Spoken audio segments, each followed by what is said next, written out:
Hello, everyone. This is Group 11, and for our company, we chose Delta Airlines.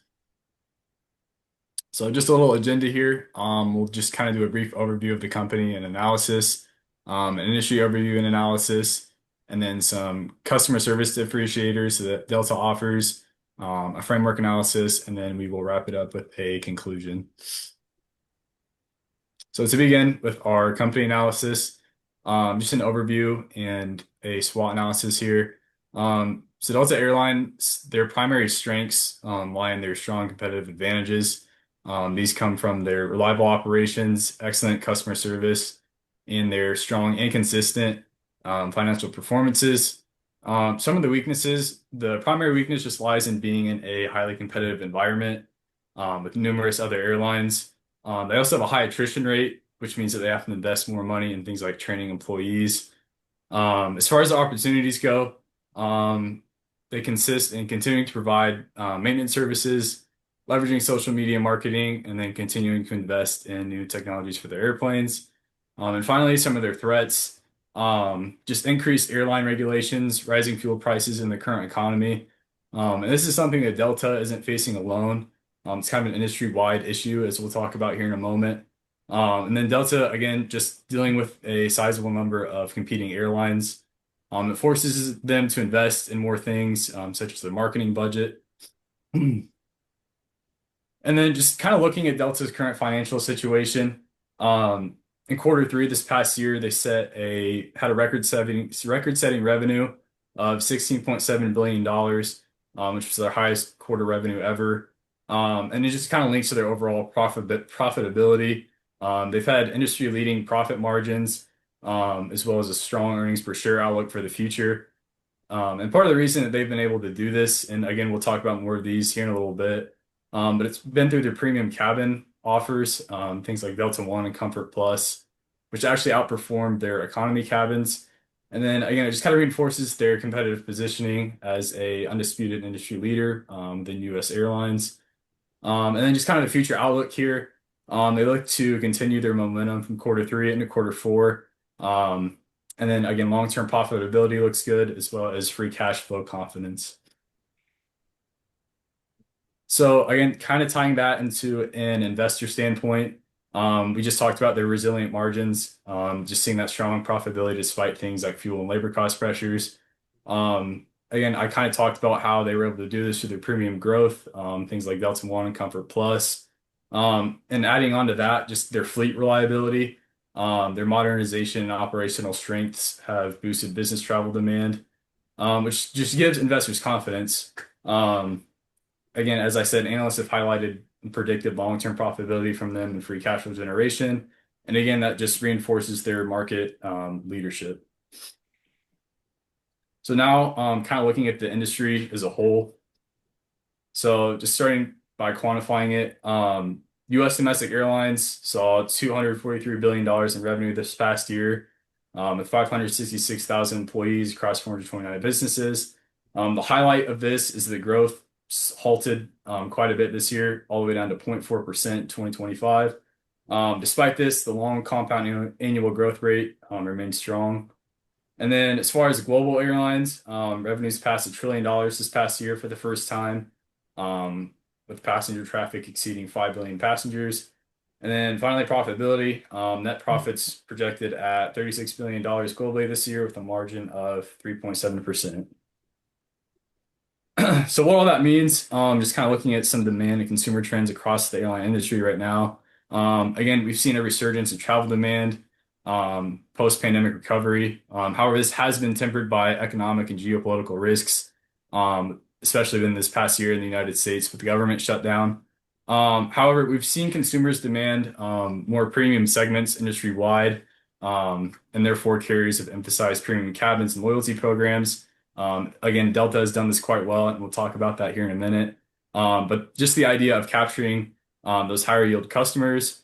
And then again, international travel, global growth outpaces GDP, but the US has inbound travel that softened in early 2025.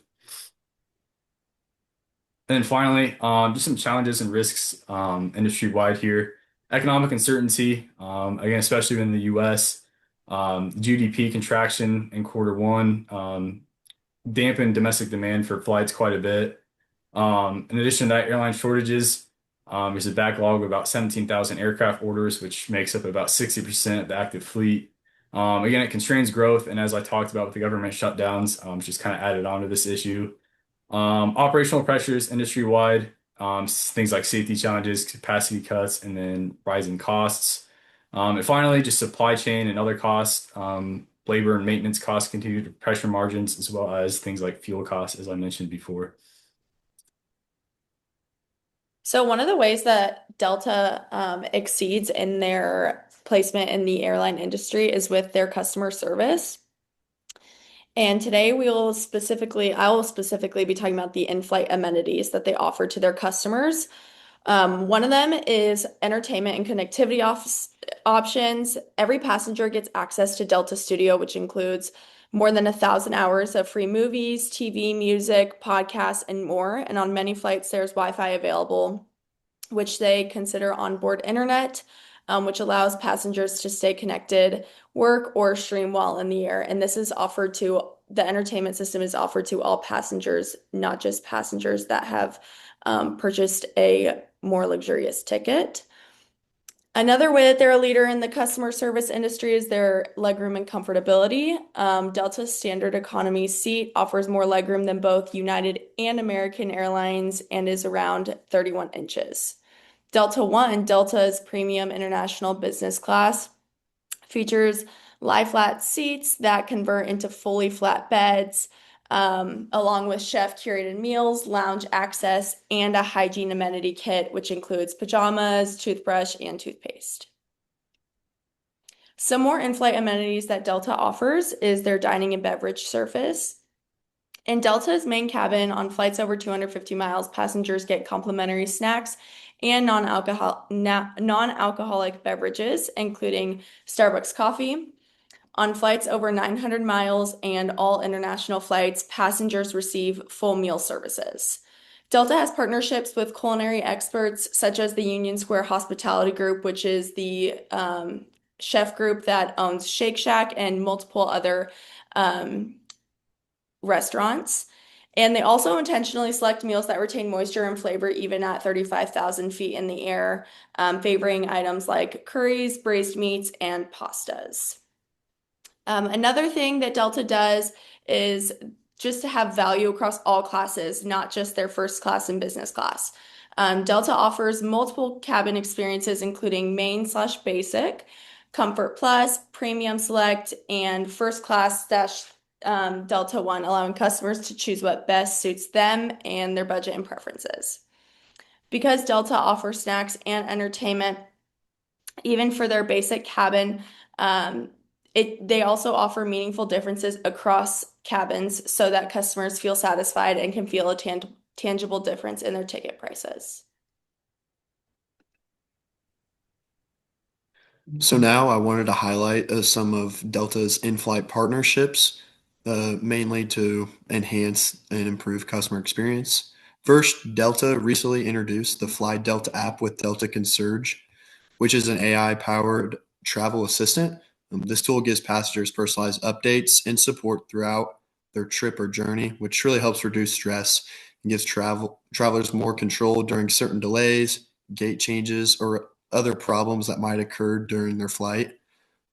It's also a major upgrade in digital customer service and positions Delta really is one of the most technological advanced airlines. Secondly, I wanted to talk about YouTube Premium, which Delta recently just partnered with them in 2025. YouTube content is now fully integrated with Delta and their in-flight entertainment system, which is ad-free, which also allows passengers to watch videos, podcasts, as well as many more things. While Delta hasn't really disclosed the exact investment amount, it is important to note that they mentioned it was a multi-billion-dollar push to improve those digital products related to customer satisfaction. Now I wanted to move to beyond the flight, and most importantly, Delta named Uber as its exclusive U.S. rides and delivery partner. This means that Delta members can use Sky Miles um, when using Uber for airport transportation. It makes the travel experience more seamless because customers are rewarded not only when they fly, but also when they leave the airport or when they're traveling to the airport. Lastly, Delta also partnered with Starbucks, which also allows members to link their Sky Miles and Starbucks rewards accounts. Everyday coffee purchases now translate into miles, and on Delta travel days, customers can earn double stars as well. This is a really smart way of integrating Delta into customers' daily routines, reinforcing loyalty well beyond flight delays as well. So next I wanted to go over Delta's membership program, the Delta Sky Club. So this generates about $772 million for Delta. At least that's what their number was in 2023. And a membership costs about $695 to $1,495. And that is for different types of memberships. So they have just regular everyday memberships, and they also have an option for a business membership for frequent flyers. And they serve about 30 million guests a year. So, a part of this membership, you get lounge access to over 50 locations nationally and internationally. And these lounges offer complimentary food and drinks, high-speed Wi-Fi and printers for those of the members who are on business or work trips, and then personalized flight assistant, shower spaces, and relaxing environments for guests. There are other airlines in the industry that have these features, but they are not as lucrative or popular as Delta.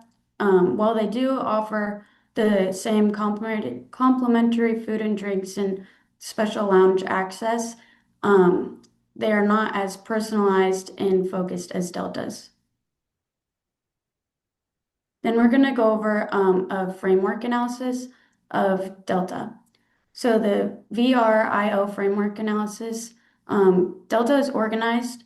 Their systems, policies, and operations are structured to fully support and deliver high quality service on every flight. They're inimitable. Delta's strong service culture, long-term training programs, and employee empowerment cannot be easily copied by competitors. It's rare. Very few airlines maintain such high satisfaction scores across all cabin classes from basic economy to first class, and is very valuable. Delta enhances the passenger experience through consistent comfort, reliability, and in-flight amenities that strengthen customer loyalty. So now we were going to get into a five forces model based on consumer behavior analysis. When going through this analysis, it's evident that competitive rivalry is fairly high. Delta has to compete with several airlines like United, American, and Southwest. As stated before, a lot of those airlines offer the same thing as Delta. When talking about threat of new entrants, it is pretty low. The airline industry requires a really large capital investment, and there really aren't many other airline brands that are going to be wanting to do that. That really just protects Delta in that sense. Supplier power is pretty high, especially with aircraft manufacturers. Boeing and Airbus form a near duopoly, and labor unions also have strong bargaining power, influencing wages and operational costs. And this was also very evident during the government shutdown. On the customer side, we'd say buyer power is pretty high because passengers can easily compare prices online and switch airlines with little cost. The loyalty programs help reduce this, but overall customers really hold a strong influence. Finally, when talking about threats of substitutes, for short trips, customers might choose train, car, or might even decide to just stay home and work on a video conference. Overall, this model shows that Delta operates in a pretty highly competitive market, but its investments in customer experience, technology, and loyalty really might help them separate themselves from other airlines in the industry. Next, we're going to look at customer comparisons. So right here we have a graph that JD Power had 3 surveys with 9,582 different passengers, and they surveyed people that took first class, premium class, and basic classes. And we averaged them out, and it revealed that Delta Airlines overall, over all 3 class sectors, is the dominant leader in the customer service sector, averaging 703 percent out of 703 out of 1,000. And so this graph just shows that even though, yes, them and Southwest are close to each other, Southwest is not an international airline. So this also shows that Delta is an international customer satisfaction winner.